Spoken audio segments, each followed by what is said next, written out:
Hey everybody, what's up and welcome back to today's video guys. And today guys, I'm going to go ahead and be showing you how to blur a part of a video in Davinci Resolve. This is a very simple thing to do guys, so make sure to watch this quick and easy video till the very end, follow my steps correctly, so you can make sure this works the same for you and that you can do this yourself.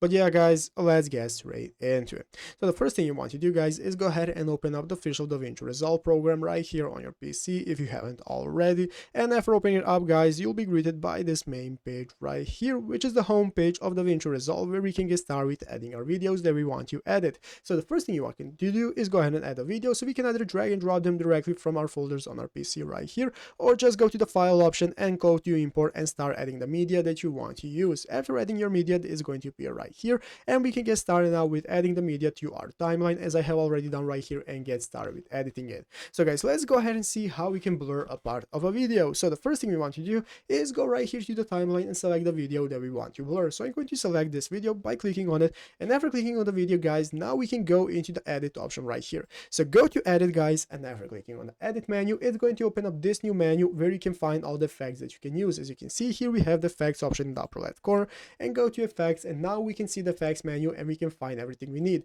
So here you have the search bar that you can use for searching effects, and what we want to do is click the search bar and search for blur.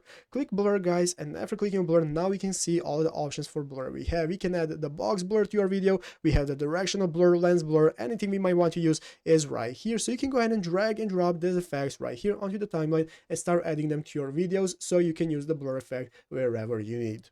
But yeah guys, basically that is it, how to do it. So I hope this video was helpful. If it was, make sure to leave a like, subscribe to the channel. So you guys, thanks for watching, take care, and bye.